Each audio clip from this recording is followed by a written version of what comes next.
Family জাতীয়তাবাদী চেতনার একজন পরিবার, বাট উনি আমজনতা দলকে ভালোবাসেন, সেজন্য উনি আমাদের দিকে সময় দেন আর কি, বা আমাদের কেন্দ্রীয় নেত্রী রোজিনা আপু।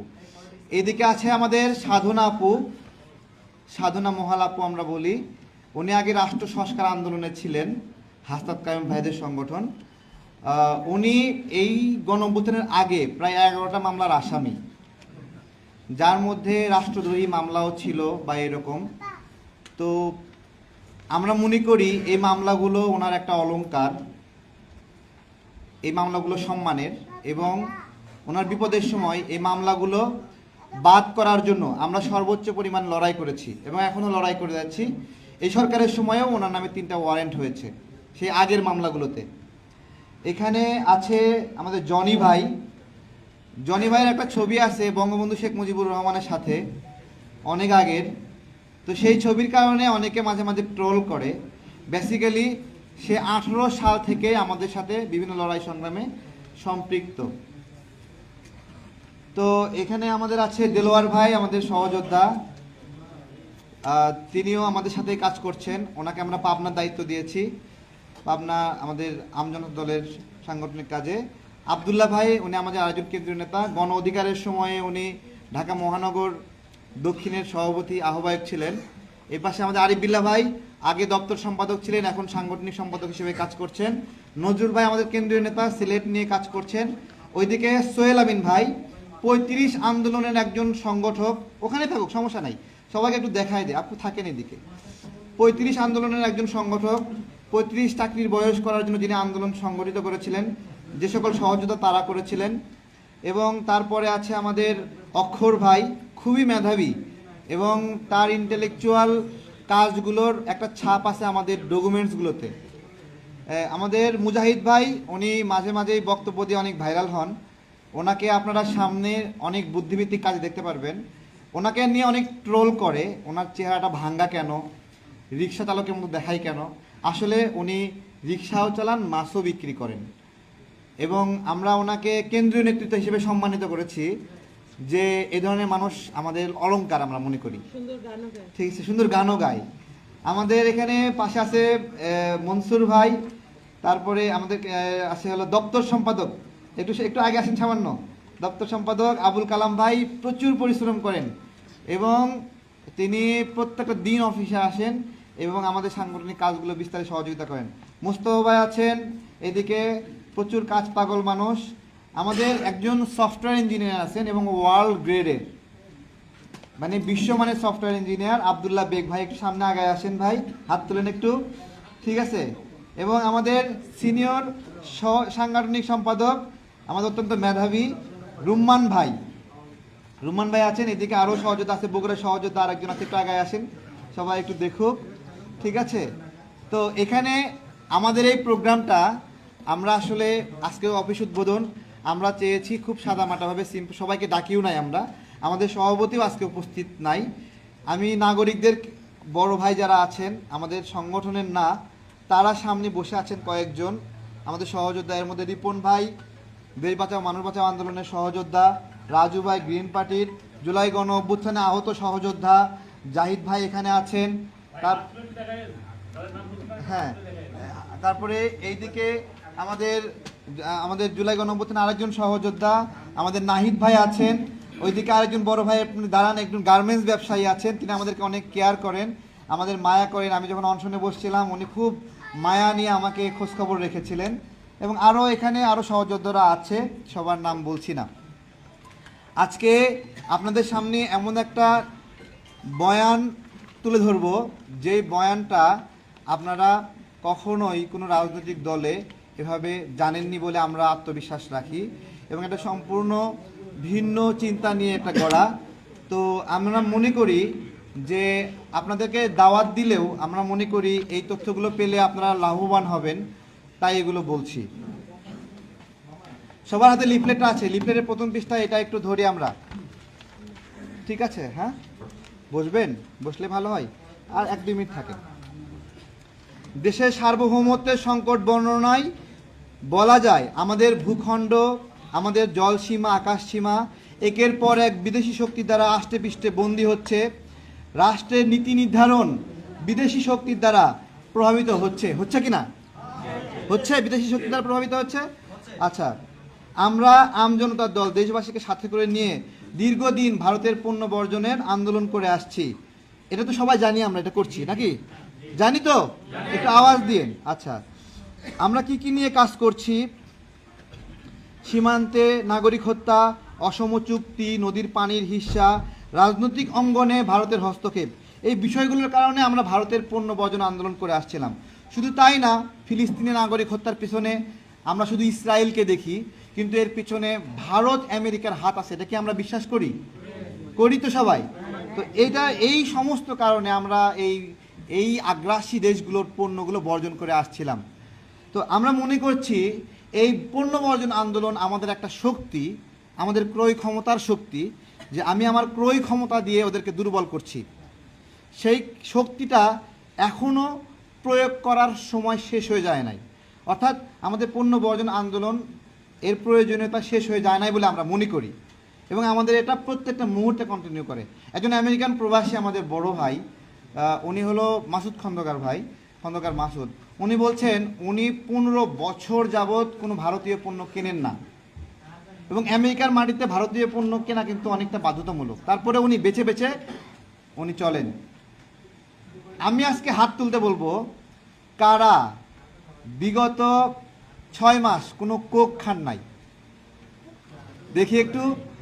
ও, তার মানে এখানে সবগুলো মানুষ, দেশপ্রেমিক মানুষ আমরা বসে আছি, যারা 6 মাস কোক খাইনি। আমরা 6 বছরেও খাইনি একজন বলছেন।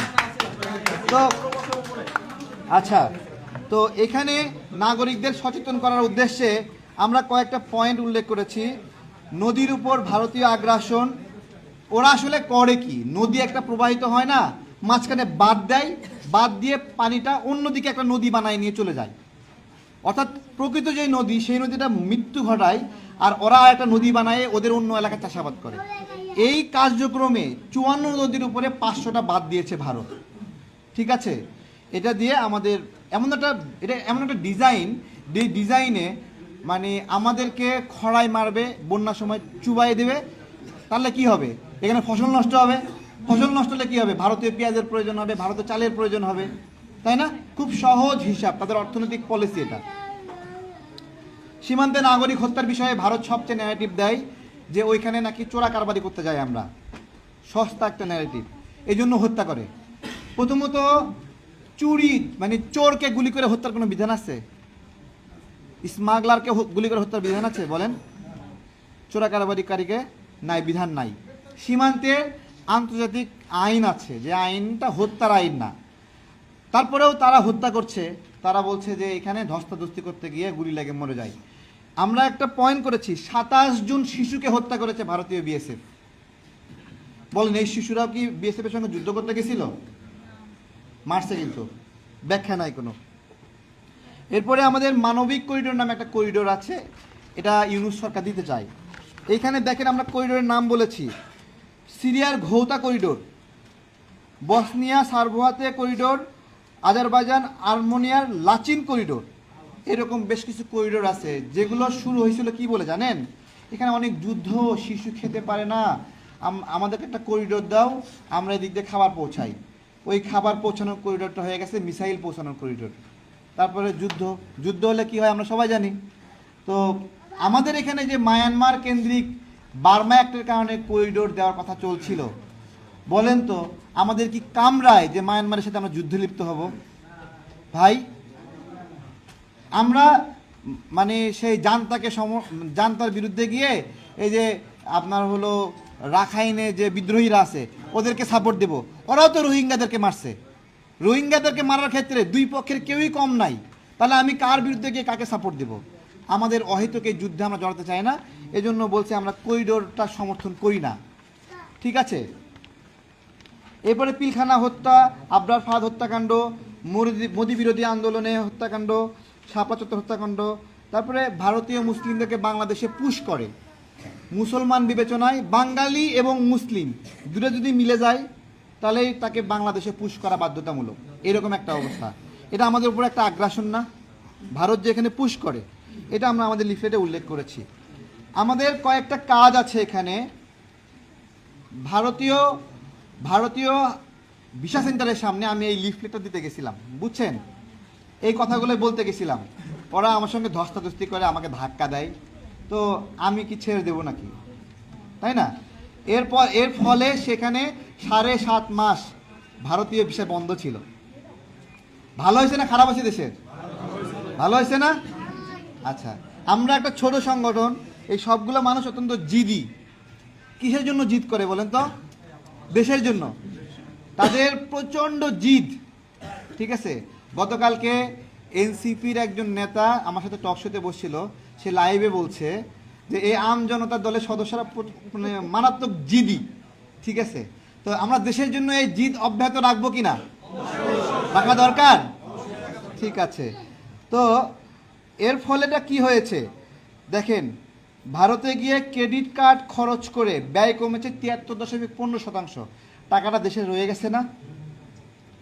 তারপরে ভারতে গিয়ে ভারত থেকে বাংলাদেশে আমদানি কমেছে 84.88%, ঠিক আছে। তো এইরকমভাবে আরও অনেকগুলো বিষয় রয়েছে যেগুলো আমাদের কাজের ফলাফল আমরা লিখে রেখেছি। এখন বিষয় হলো আমরা কয়েকটা মূলনীতি নিয়ে কাজ করছি। তার মধ্যে অন্যতম মূলনীতি সার্বভৌমত্ব এবং স্বনির্ভরতা। আপনাদেরকে একটা উদাহরণ দেব। ধরেন কোনো একজন নারীর যখন হাজবেন্ড মারা যায়, তার একটা ছোট বাচ্চা আছে, অথবা কোনো একটা হাজবেন্ড অত্যাচার করে ডিভোর্স দিয়ে দেয়, তাহলে ওই নারী অসহায় হয়ে পড়ে কেন? পড়ে না অসহায় হয়ে? সে এটা ইউরোপ বা কল্যাণ রাষ্ট্র যেগুলো তারা তাদের নারীদের জন্য ব্যবস্থাপনা আছে, তাদের এখানে নারীরা অসহায় হয়ে পড়ে না, বাট আমাদের এখানে তো পড়ে। তাহলে আমরা কি বলি? ওই নারীর স্বকীয়তা, স্বাধীনতা, সার্বভৌমত্ব এগুলো বিলীন হয়েছে, তাই বলি না আমরা? সে অসহায় হয়ে পড়েছে। ঠিক একইভাবে দেশের ক্ষেত্রে আমরা মনে করি স্বনির্ভরতা যখন ফল করে, যখন স্বনির্ভরতা থাকে না, তখন ওই দেশটা হাঁটু গেড়ে বসতে হয় অন্য দেশের কাছে। আমার চাল নাই, আমাকে কি করতে হবে? অন্য দেশের কাছে হাঁটু গেড়ে বসতে হবে। আমার পেঁয়াজ নাই, ভারতের কাছে হাঁটু গেড়ে বসতে হবে। আমরা আমাদের দলের মূলনীতিটাই ঠিক করছি যে আমরা আমাদের দেশটাকে স্বনির্ভর বানাবো, যাতে কারো কাছে হাঁটু গেড়ে কোনোদিন বসতে না হয়। এবং এই স্বনির্ভরতা এবং সার্বভৌমত্ব একটা পরিপূরক শব্দ। স্বনির্ভরতা নষ্ট হলে সার্বভৌমত্ব নষ্ট হবে, এই জন্য আমরা এই দুটাকে মূলনীতি হিসেবে ধরেছি। চলেন আমরা আমাদের লিফলেটের ভাষায় সার্বভৌমত্বকে কীভাবে ব্যাখ্যা করেছি। আমাদের হুজুর আসছে? জি আসছে। আচ্ছা হুজুর, আমরা ঠিক 2 মিনিট সময় নেব, ঠিক আছে ইনশাল্লাহ। সার্বভৌমত্ব, বাংলাদেশের সার্বভৌমত্বের অর্থ হলো দেশের স্বাধীনতা, আমাদের নিজস্ব সিদ্ধান্ত গ্রহণের ক্ষমতা। তাহলে কি বলেছি? আমাদের সার্বভৌমত্ব কি? আমাদের স্বাধীনতা, আমাদের নিজস্ব সিদ্ধান্ত গ্রহণের ক্ষমতা। এবার বলেন, আমাদের নিজস্ব সিদ্ধান্ত গ্রহণের ক্ষমতাকে বিভিন্ন দেশ বাধাগ্রস্ত করে কিনা? করে কিনা? আমরা সন্দেহ করছি কিনা যে এই সরকারের মধ্যে অনেক বিদেশি এজেন্ট আছে এবং তারা আমাদের সিদ্ধান্ত গ্রহণে বাধাগ্রস্ত করে কিনা? করে, তাই না? তা আমাদের সার্বভৌমত্বের অর্থ হলো আমাদের দেশের স্বাধীনতা, আমাদের নিজস্ব সিদ্ধান্ত গ্রহণের ক্ষমতা। এটা নিশ্চিত করে যে দেশের অভ্যন্তরীণ ও বাহ্যিক বিষয়গুলোতে বিদেশি হস্তক্ষেপ আমরা করতে দেব না। এবং আমাদের তৈরি করা আইন ও নীতিমালা অনুযায়ী আমাদের দেশ পরিচালিত হবে। সার্বভৌমত্ব রক্ষার প্রতিজ্ঞা করে আমরা প্রিয় মাতৃভূমিকে রাজনৈতিক, অর্থনৈতিক, সাংস্কৃতিক, সামরিক ও সামাজিক আগ্রাসন থেকে রক্ষা করব। এরপরে আছে আমাদের আরেকটি পয়েন্ট, দেখেন, স্বনির্ভরতা। বাংলাদেশের অর্থনৈতিক ও সামাজিক উন্নয়নে আমাদের নিজস্ব সম্পদ এবং সক্ষমতার মাধ্যমে আমরা স্বনির্ভরতা অর্জনের লড়াই করব। দেশের জনগণের জন্য কর্মসংস্থান সৃষ্টি, স্থানীয় শিল্পের উন্নয়ন, আন্তর্জাতিক বাজারে প্রতিযোগিতা বৃদ্ধির মাধ্যমে আমরা স্বনির্ভর বাংলাদেশ তৈরি করব। আমাদের তৃতীয় মূলনীতি সুশাসন। সুশাসন কেন প্রয়োজন আমরা জানি। মানুষের মাথায় বাড়ি পড়লে কোনোদিন বিচার হয় এই দেশে? কারো কানের দুল ছিনায় নিয়ে গেলে কেউ বিচার পায় কোনোদিন? পায়নি। কিন্তু এই বিচার দরকার আছেনি, বলেন? আছে না? হয় না। তো আমরা ওই সূক্ষ্ম বিষয়গুলো নিয়ে কাজ করব। সেই সূক্ষ্ম বিষয়গুলো একটা বিচারক রায় দেয়, মিথ্যা রায় দেয়, ভুল রায় দেয়, কিন্তু আইন হলো ওই বিচারকের কিছু হবে না। কেন হবে না? সেই বিচারক নাকি সরল বিশ্বাসে এই রায় দিয়েছে। বুঝছেন? সরল বিশ্বাস মানে বুঝেন? মানে কারো ক্ষতি করার উদ্দেশ্যে সে এই রায় দেয় নাই। একজনের ফাঁসি হয়ে যাচ্ছে ভুল বিচারে, কিন্তু আইন করছে কি? সরল বিশ্বাসে, তাই না? সরল বিশ্বাসে। হাস্যকর না? তো এইরকম ভাবে আমরা সুশাসনের আমরা গভীরতাগুলো এইভাবে ভাবি। তারপরে 54 ধারায় একটা ব্যাখ্যা আছে যে যথাযথ সন্দেহ করে কোনো পুলিশ কাউকে আটক রাখতে পারবে। কেমন সন্দেহ? শব্দটা কি? যথাযথ সন্দেহ। এবার আপনারা কেউ দাঁড়া বলতে বলি, বলেন তো ভাই যথাযথ সন্দেহ মানে কি? যথাযথ সন্দেহ আসলে কেমন সন্দেহ এটা কেউ জানে না। মানে এটা আইনের লাইন দিয়ে দিছে, এটা দিয়ে সারা দেশের মানুষকে হয়রানি করতেছে। সুশাসনের জন্য আমরা এই সূক্ষ্ম পয়েন্টগুলো ধরে আমরা কাজ করছি। এরপরে পৃষ্ঠা উল্টান, আমার 10 দফা কর্মসূচি, 10টাই পড়বো না, 3টা পড়বো মাত্র, 3টা পড়েই শেষ। আমি একটু অনুরোধ করব, আমাদের রিপন ভাই আছেন, আরেকজন আমাদের গার্মেন্টস ব্যবসায়ী আছেন, 2 ধরনের ক্যাটাগরি মানুষ আছেন। তারপরে আমাদের নাহিদ ভাইও আছেন, তাদের মধ্যে 2-1জন একটু ছোট করে 1 মিনিটের মন্তব্য রাখবেন, শুভেচ্ছা মন্তব্য। তারপরে আমাদের দোয়া অনুষ্ঠান শুরু হবে। 3টা পয়েন্টের মধ্যে একটা পয়েন্ট আমরা পড়ছি, দেখেন 8 নাম্বার পয়েন্ট। 8 নাম্বার পয়েন্ট, আচ্ছা বাংলাদেশ যদি সমস্ত নাগরিককে সামরিক শিক্ষায় শিক্ষিত করে, ঠিক আছে, অনেকে ব্যাখ্যা দেয়, অনেকে বলে ভালো হবে। আমরা বলছি ভালো হবে না, ভালো হবে না। যখন প্রত্যেকটা মানুষ সামরিক শিক্ষায় শিক্ষিত হবে তখন অস্ত্র রাখার খায়েশ করবে এবং একে অপরে বিবাদে লিপ্ত হবে। একজন সামরিক প্রশিক্ষণে ব্যক্তি যেভাবে আইন শৃঙ্খলা নিয়ন্ত্রণ করে, সে আরেক সামরিক প্রশিক্ষণ পাওয়া লোককে নিয়ন্ত্রণ করতে পারবে না। সেই জন্য আমরা প্রতিরক্ষা, নিরাপত্তা, নাগরিক সচেতনতায় আমরা বিশেষ একটা কৌশল নিয়েছি। আমরা শব্দটা আমরা পড়ি, চলেন। দেশের প্রতিরক্ষা ব্যবস্থা সম্পূর্ণভাবে জাতীয় নিয়ন্ত্রণে এনে উন্নত প্রশিক্ষণ, উন্নত প্রযুক্তি, মনোবল সম্পন্ন বাহিনী গড়ে তোলা হবে। সকল প্রাপ্তবয়স্ক নাগরিকের জন্য সংক্ষিপ্ত সামরিক শিক্ষা বাধ্যতামূলক করা হবে। শব্দটা কি বলেন তো? সংক্ষিপ্ত সামরিক প্রশিক্ষণ না, কিন্তু সামরিক শিক্ষা বাধ্যতামূলক করা হবে। করে কি করতে চাই আমরা? এটা দিয়ে দুর্যোগ মোকাবেলা করতে চাই। এটা দিয়ে নিরাপত্তা এবং জাতীয় সংকটে সক্রিয় অংশগ্রহণ নিশ্চিত করতে চাই। এই যে ফেনীতে বন্যা হলো, হুর হুর করে সবাই ফেনী মানুষকে রক্ষা করতে গেল, কিন্তু যারা রক্ষা করতে গেছে তারা সাঁতার পারে না। কেমন হবে তাহলে? তাই না? আমাদের এই সংক্ষিপ্ত সামরিক শিক্ষার মধ্য দিয়ে আমরা সেই সাঁতার শেখাবো, নাগরিকদের বেসিক মানে নিজের সঙ্গে টিকে থাকার যে একটা সুরক্ষা, সেই ব্যবস্থা আমরা করব। ভাল লাগছে? ঠিক আছে। আর একটা পয়েন্ট, সেটা হলো 2 নাম্বার পয়েন্ট আমরা পড়বো, সবাই খেয়াল রাখি। 2 নাম্বার পয়েন্ট, অর্থনৈতিক স্বনির্ভরতা, জনকল্যাণমূলক অর্থনীতি প্রতিষ্ঠা। দেশের অর্থনীতিকে দেখেন, দেশের অর্থনীতিকে ঋণ নির্ভরতা, দুর্নীতি ও বৈদেশিক দখলদারিত্ব থেকে মুক্ত করে একটি উৎপাদনমুখী, জনকল্যাণ ভিত্তিক ও স্বনির্ভর অর্থনীতি গড়ে তোলা হবে। প্রথম পয়েন্টটা কি ছিল? ঋণ নির্ভরতা। ব্যক্তিগত জীবনে আমি যদি ঋণগ্রস্ত হই তা কেমন লাগে? মাথা ঘোরে না ভন ভন করে? তাহলে যদি আপনি ঋণগ্রস্ত হলে আপনার মাথা ভন ভন করে ঘোরে, দেশ ঋণগ্রস্ত হলে দেশের মাথা ভন ভন করে ঘোরে না? তাহলে আমরা ঋণ নির্ভর হব না? হব না। ঋণ নির্ভর আমরা বলছি, আমরা আমাদের দেশকে ঋণ নির্ভরতা থেকে বের করে নিয়ে আসব। বুঝতে পেরেছেন?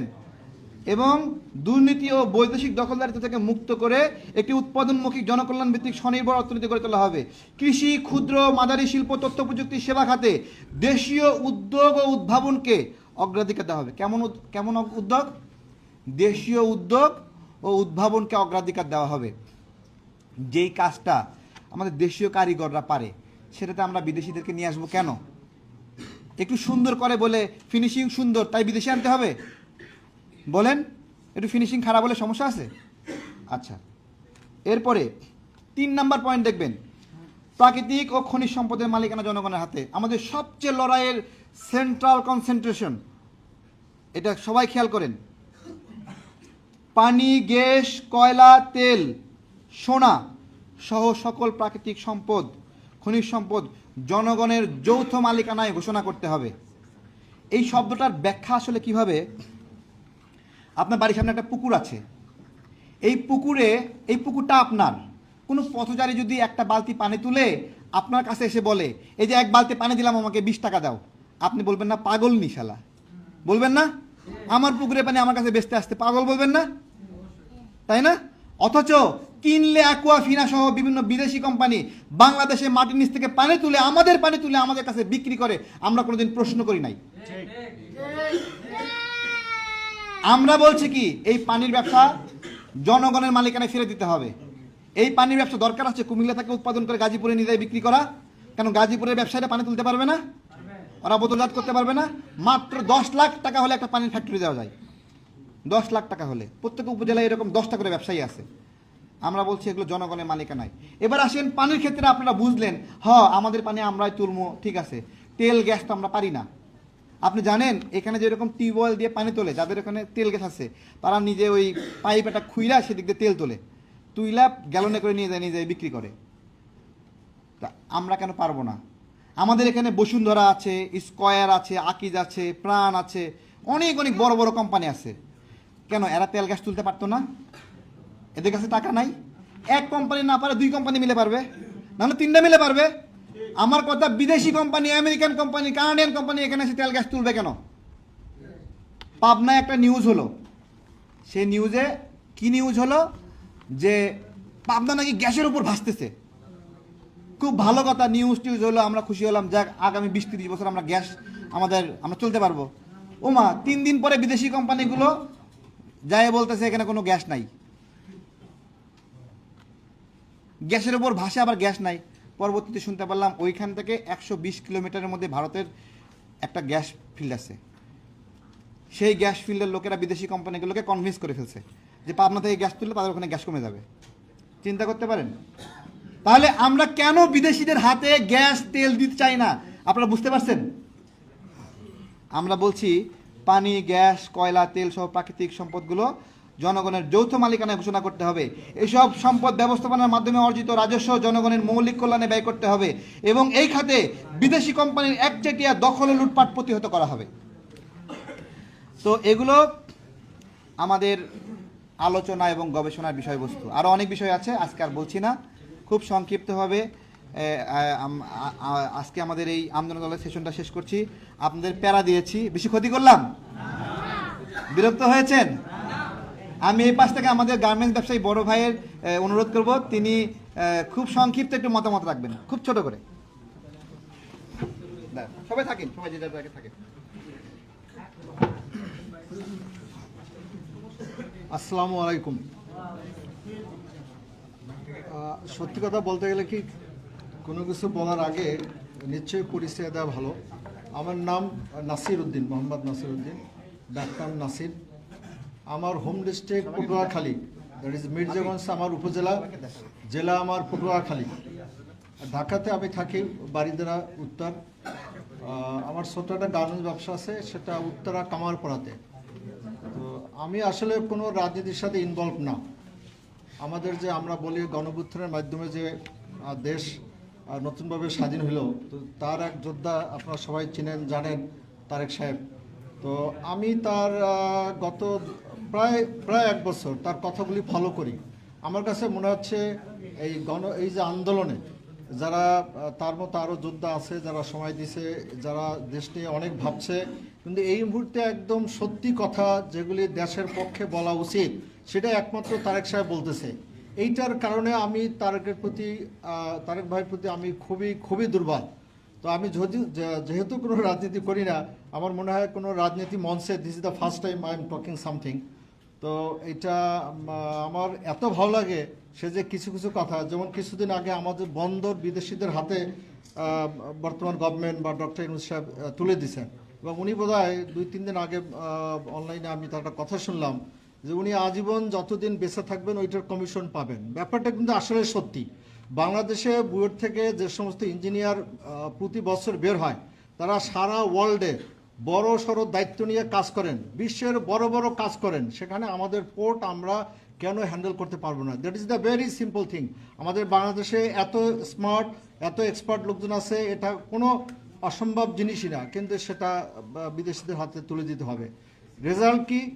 39% দ্যাট ইজ কি বলে আপনার ফি ইনক্রিজ হয়েছে। 39% যারা এক্সপোর্ট করে তাদের 39%, যেটা 1 মাস আগে যেটা ছিল এটা প্লাস হবে।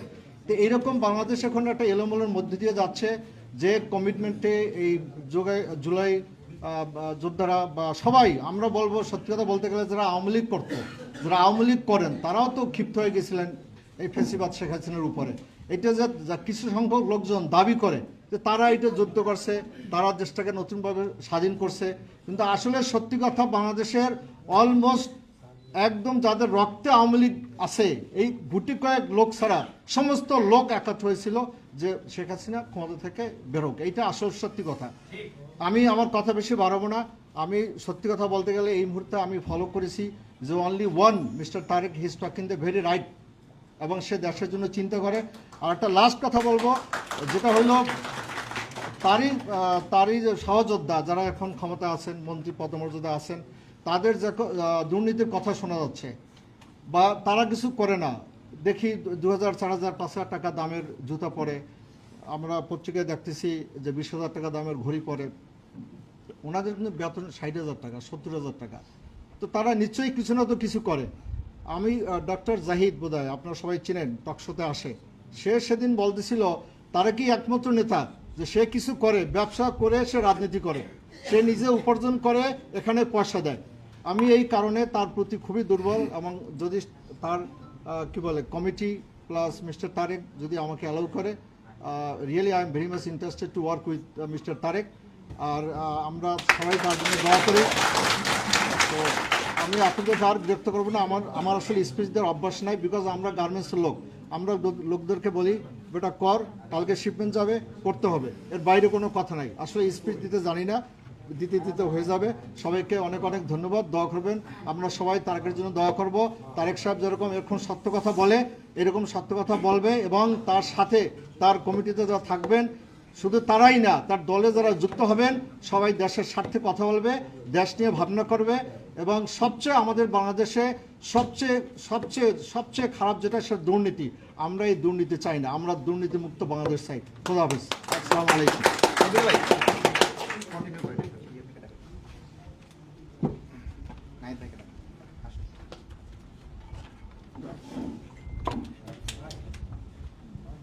হ্যালো, এখানে বসেন। সম্মানিত উপস্থিতি, এ পর্যায়ে বক্তব্য রাখবেন আমাদেরই 24 গণঅভ্যুত্থানের সহযোদ্ধা জনাব নাহিদ ইসলাম। খুব সংক্ষেপে একটু, আচ্ছা আমরা দোয়াটা শুরু করে দেবো এখন। এক মিনিটের বেশি।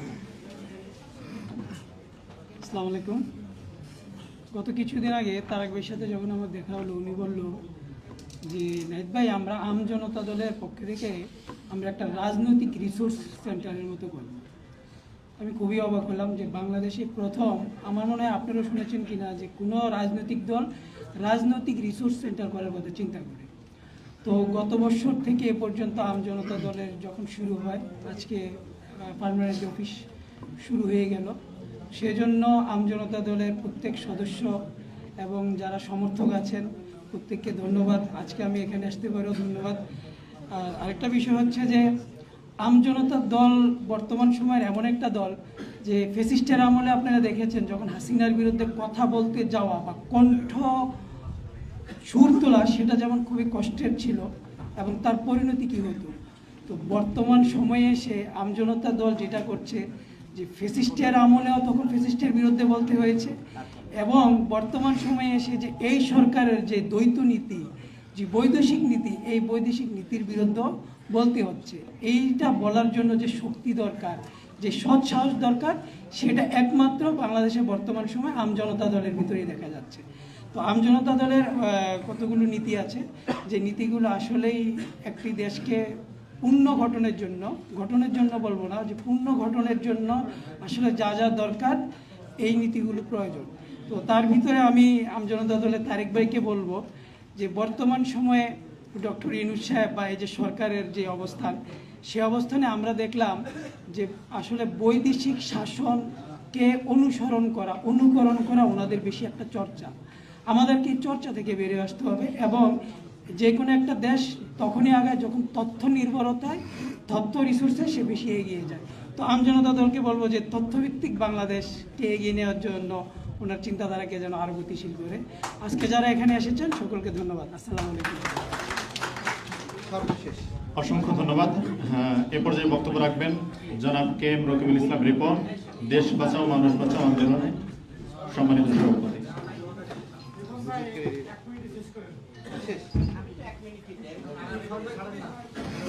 এরকম ইতিহাস আমার নাই। বিসমিল্লাহির রহমানির রহিম। আম জনতা দলের আজকের এই দোয়া মাহফিল এবং কেন্দ্রীয় অফিস উদ্বোধনের অনুষ্ঠানে দেশ বাঁচাও মানুষ বাঁচাও আন্দোলনের পক্ষ থেকে অভিনন্দন এবং শুভেচ্ছা জানাচ্ছি। পৃথিবীতে অনেক বড় বড় আন্দোলন হয়েছে, কিন্তু সেই আন্দোলন এমন এমন কিছু ব্যক্তিদের দ্বারা হয়েছে পৃথিবীর ইতিহাস ঘাটলে খুব বিরল। আমি মনে করি তারেক ভাই তার মধ্যে একজন বিপ্লবী মানুষ। আমরা এই কারণে তারেক ভাইকে আমরা অভিনন্দন জানাচ্ছি করতালির মধ্য দিয়ে।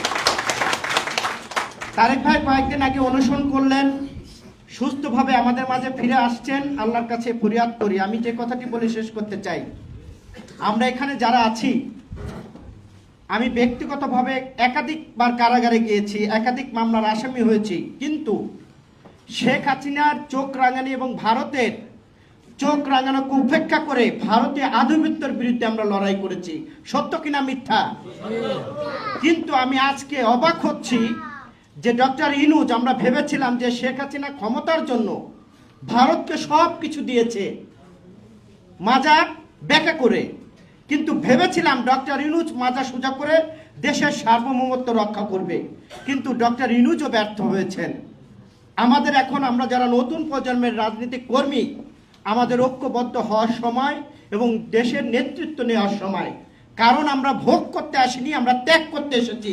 অন্তর্বর্তী সরকারের যে সকল উপদেষ্টা যারা আন্দোলনের নামে আও জানে না, তারা আজকে বিলাসবহুল জীবনযাপন করতে আসছে। আমরা এই জীবনযাপন চাই না। আমরা মৌলানা ভাসানীর আদর্শ নিয়ে বাংলাদেশকে এগিয়ে নিতে চাই। এটাই হবে আমাদের শপথ। সকলকে ধন্যবাদ। আল্লাহ হাফেজ।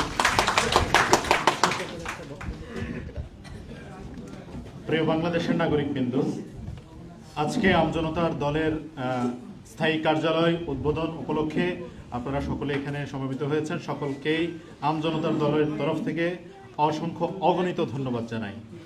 প্রিয় বাংলাদেশের নাগরিকবৃন্দ, আমরা একটি আগ্রাসন বিরোধী সুশাসন প্রতিষ্ঠার লক্ষ্যে একটি রাজনৈতিক দল গঠন করেছি। আমার নেতা জনাব তারেক রহমান এবং কর্নেল মিয়া মশিউজ্জামান তাদের দেখানো পথে ইনশাল্লাহ সামনের বাংলাদেশকে স্বনির্ভর বাংলাদেশে রূপান্তরিত করবার লক্ষ্যে আমার আমজনতার দলের সর্বস্তরের নেতাকর্মীর প্রতি আহ্বান জানাই এবং আমাদের ইনশাল্লাহ নিবন্ধন হবে। নিবন্ধনের মধ্য দিয়ে আমরা দেশটাকে নতুনভাবে গড়ার স্বপ্ন দেখছি। আপনাদের কাছে দোয়া এবং ভালোবাসা চাচ্ছি। এ পর্যায়ে আমাদের আজকে মূল আকর্ষণ দোয়া, সেই দোয়া পরিচালনা করবেন আমাদের মাঝে আছেন আমাদের হুজুর, ওনাকে আসার জন্য বিনীত অনুরোধ করছি।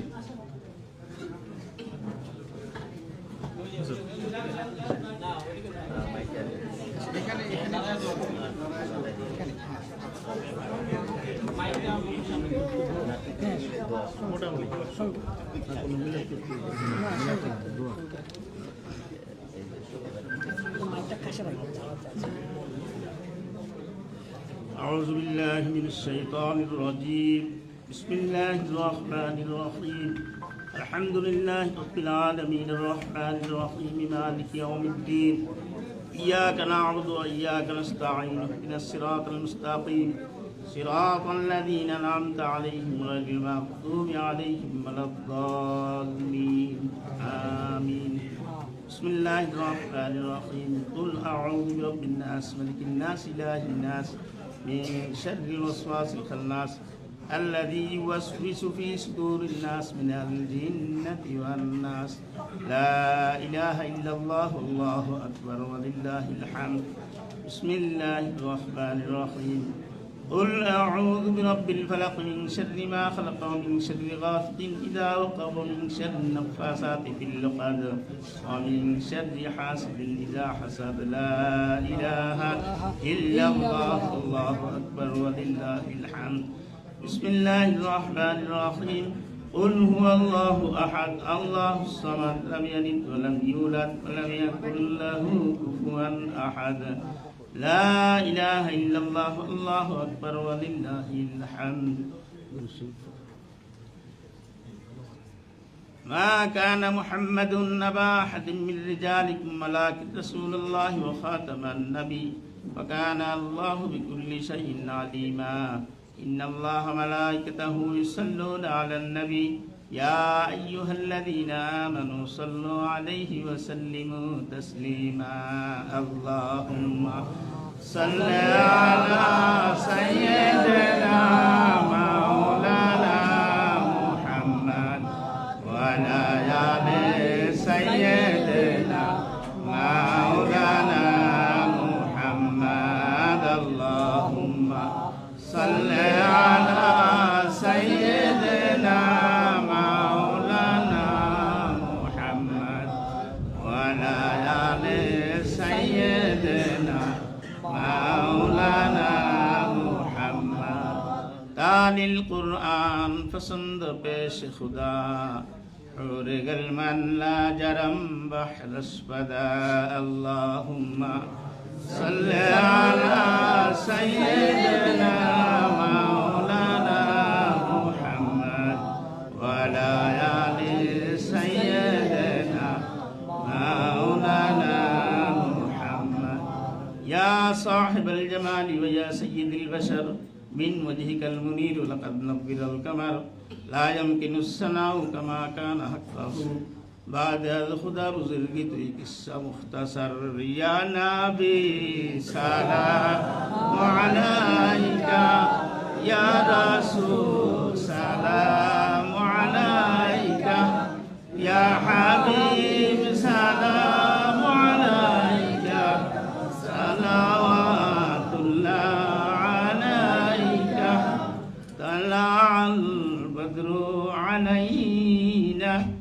من ثانية الوداع وجب الشكر علينا ما دعا لله داعي يا نبي سلام عليك يا رسول سلام عليك يا حبيب سلام عليك صلوات الله عليك يا رب صل وسلم دائما على نبي خير خلقه كلهم بجائم میرے درود و سلام برگزید نبی فرفنی مدام الصلاة والسلام عليك يا رسول الله الصلاة والسلام عليك يا حبيب الله الصلاة والسلام عليك يا شافع المجنبين الصلاة والسلام عليك يا رحمة للعالمين আচ্ছা, আমাদের একজন সহযোদ্ধা ইলিয়াস হোসেন তিনি মারা গেছেন গত কয়েকদিন আগে, তার জন্য আমরা দোয়া চাই। আর ইভান আহমেদ ভাইয়ের বাবা মারা গেছেন আমাদের সহযোদ্ধা, তার জন্য দোয়া চাই। পাশাপাশি জুলাই গণ অভ্যুত্থানে আমাদের প্রায় 7 জন সহযোদ্ধা মারা গেছে, 4 জন ছাত্র ছিল আর বাকি অন্যান্য পেশার 3 জন ছিল, তাদের জন্য দোয়া চাই।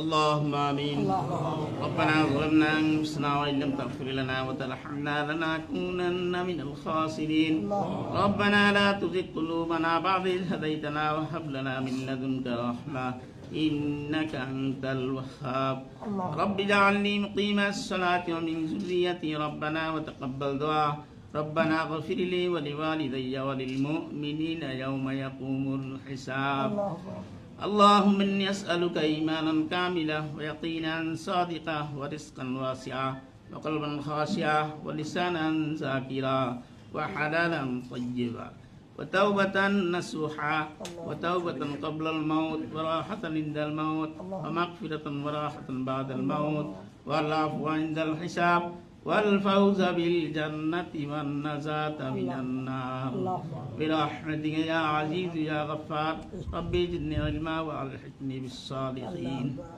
اے اللہ مہربان خدا আমরা কতিপয় গুনাহগার বান্দা একত্রিত হয় আল্লাহ নবীর শানে দুরূদ শরীফ মিলাদ শরীফ পড়েছি আল্লাহ আপনার কালামুল্লাহ শরীফ থেকে কয়েকটা আয়াতে কারিমা পাঠ করেছি। আল্লাহ ইহার মধ্যে কোনো প্রকার ভুল ত্রুটি হয়ে গেলে ইহা নিজ গুরু ক্ষমা করে দিয়েন। ইহার মধ্যে যে সওয়াব দিয়েছেন ওই সওয়াবকে লক্ষ কোটি কোটি গুণ বাড়িয়ে সর্বপ্রথম আকাই নাম তাজদার মদিনা হুজুর নূর সাল্লাল্লাহু আলাইহি ওয়াসাল্লাম সোনার মদিনা পৌঁছে দেন। এ আল্লাহ পরিশেষে সাহাবে কেরাম তাবিন তাবিন আইম্মা মুস্তাহিদিন উলামায়ে কেরাম পীর ফকির আউলিয়া আল্লাহ প্রত্যেকের ওই আর হাদিয়াটুকু পৌঁছে দেন। এ আল্লাহ খাস করে আমরা আজকে যেই নিয়ত করে আমাদের আম জনতার দলের অফিস উদ্বোধন উপলক্ষে আল্লাহ আপনার শাহী দরবারে হাত তুলেছি। আল্লাহ এ আল্লাহ আপনি আমাদের এই মকসুদকে পূরণ করে দেন। এ আল্লাহ আমাদের এই জুলাই আন্দোলনরত অবস্থায় আমাদের যে ভাইরা শহীদ হয়ে গেছেন এ আল্লাহ তাদেরকে আপনি বেহিসাব জান্নাত নসিব করে দেন। এ আল্লাহ তাদের ফ্যামিলিকে আল্লাহ তাদের মৃত্যুর ধৈর্য ধারণ করার তৌফিক দান করিয়েন। এ আল্লাহ তাদের মৃত্যুকে আপনি কবুল ও মঞ্জুর করে নিয়েন। এ আল্লাহ আমাদের এই ছোট্ট দলটাকে আপনি কবুল ও মঞ্জুর করে নিয়েন। এ আল্লাহ দেশের উন্নতির জন্য এই দল গঠন করেছেন তারেক সাহেব। এ আল্লাহ ওনার যে তন্ত্রগুলি আছে আল্লাহ সবগুলি দেশের মানুষের মন মতো। এতএব আল্লাহ আপনি এই দলটাকে কবুল ও মঞ্জুর করে নেন। এ আল্লাহ আপনি আমাদের অফিসকে কবুল ও মঞ্জুর করে নেন। এ আল্লাহ আমাদের যেই ভাইরা এই দলের জন্য আল্লাহ খাটাখাটি করতেছে আল্লাহ তাদেরকে আপনি হেফাজতে রাখিয়েন। আল্লাহ তাদের আসমানি বালা আসমানে উঠিয়ে দিয়েন, জমিনি বালা জমিনে দাফন করে দিয়েন, হাওয়াই বালা হাওয়ার সাথে দাবিয়ে দিয়েন, আরেক কিসিমের বালিয়া থেকে হেফাজত করিয়েন। রাদিতু বিল্লাহি রাব্বান ওয়া বিল ইসলামি দীনা ওয়া বি মুহাম্মাদিন সাল্লাল্লাহু আলাইহি ওয়াসাল্লাম নাবিয়্যান ওয়া রাসূলা ফাস্তাজাবনা লাহু ওয়া নাজাইনাহু মিনাল গাম্মি কাযালিকা নুনজিল মুমিনিন ওয়া সাল্লাল্লাহু আলা খাইরি খালকিহি محمد وعلى آله وأصحابه أجمعين بجوز سبحان ربك رب العزة عما يصفون وسلام على المرسلين والحمد لله رب العالمين। অনেক ধন্যবাদ। আমি ধন্যবাদ জানাচ্ছি এবং দুঃখ প্রকাশ করছি আমাদের দলের সভাপতি মিয়া মশিউজ্জামান স্যার। উনি জ্বরের কারণে আসতে পারেননি, শরীর খারাপ বোধ করছিলেন, আমাদেরকে অনেকবার আগ্রহ পোষণ করেছিলেন, আসতে পারেননি। তার সুস্থতার জন্য দোয়া চাচ্ছি। স্যার আমাদেরকে আগ্রাসন বিরোধী আন্দোলনটা শিখিয়েছেন। হ্যাঁ, সেনাবাহিনীর দেশপ্রেমিক যোদ্ধাদের মাঝে যে দেশপ্রেমটা ওইটা কেমন উনি আমাদেরকে শিখিয়েছেন। এবং সিলেট সীমান্তে একবার বিএসএফ বাংলাদেশের নাগরিককে হত্যা করে, তখন তিনি প্রথম ঘোষণা দিয়েছিলেন যে একটা গেলে দুইটা সিলেট সীমান্তে, এবং সেই সময় তিনি সেটা বাস্তবায়ন করেছিলেন। কর্নেল অবসরপ্রাপ্ত মিয়া মশিউজ্জামান স্যারকে অনেক ধন্যবাদ আমাদেরকে এই প্রক্রিয়ার মধ্যে সবাইকে ঐক্যবদ্ধ রাখার জন্য। আমাদের সহযোদ্ধারা যারা আছেন ওই রুমে 22 জন বসে একসাথে খেতে পারবেন। হ্যাঁ, আর এই টেবিলে চারপাশে সব মিলে 12 জনের মতো বসতে পারবেন। এই 12 আর 22 মিলে আমরা একটু খাবারটা গ্রহণ করি, ঠিক আছে? হ্যাঁ, আর কেউ হিন্দু থাকলে একটু আমাদের ছোট রুমের এখানে যোগাযোগ করবেন, তাদের জন্য আলাদা খাবার আছে। যারা বই আছে নারী সদস্য আছে তারা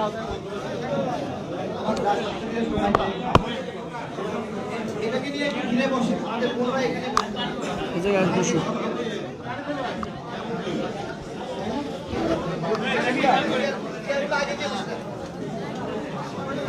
চেয়ার আগাই বসে